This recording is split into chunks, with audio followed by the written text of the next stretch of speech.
Hello students, तो आज हम अपना चैप्टर 6 स्टार्ट करेंगे, द टेम्परेचर ग्रासलैंड। हम द टेम्परेचर ग्रासलैंड के बारे में स्टडी करेंगे। ये है हमारा चैप्टर 6। तो हम स्टार्ट करते हैं। A large part of earth surface is covered with grassland. Earth का बहुत लार्ज सरफेस ग्रासलैंड से कवर्ड है।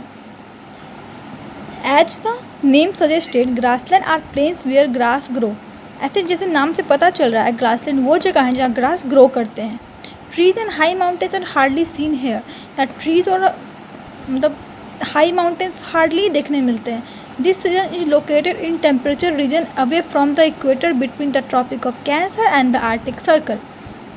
ट्रॉपिक ऑफ कैंसर और आर्टिक सर्कल के बीच में पाया जाता है, जो कि टेम्परेचर रीजन में से दूर होता है। In the North Hemisphere and the Tropic of Capricorn and the Arctic Circle in the Southern Hemisphere.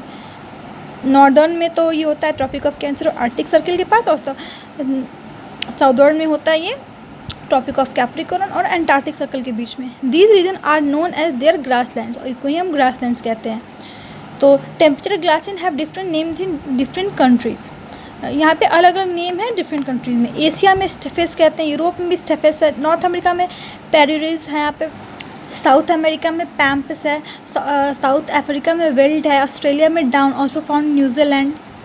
Students, यहाँ पे हम मैप देख रहे हैं, यहाँ पे ग्रासलैंड्स को दिखाया जा रहा है अलग अलग कॉन्टिनेंट के। All these grasslands have very rich soil. यहाँ के सॉइल बहुत रिच होते हैं। Because of this large area of grassland have been converted into farm for growing food. इसलिए बहुत सारे ग्रासलैंड को फार्म में कन्वर्ट कर दिया गया है फूड को ग्रो करने के लिए।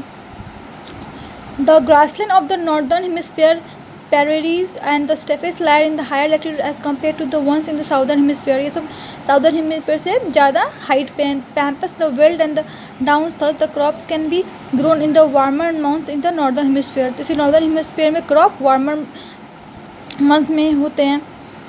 अब यहाँ के हम क्लाइमेट के बारे में देखेंगे। The grassland of northern and southern hemisphere experiences different climate. यहाँ अलग अलग क्लाइमेट होता है। In the northern hemisphere, the grassland are located in the middle of the country। Northern hemisphere में मिडिल ऑफ द कंट्री में located होता है। Thus the region are very hot in summer. तो यहाँ का रीजन बहुत हॉट होता है समर में, और बहुत ठंडा होता है विंटर में। The hot winds called chinook blow in spring over the prairies to help to melt the snow and making grazing possible.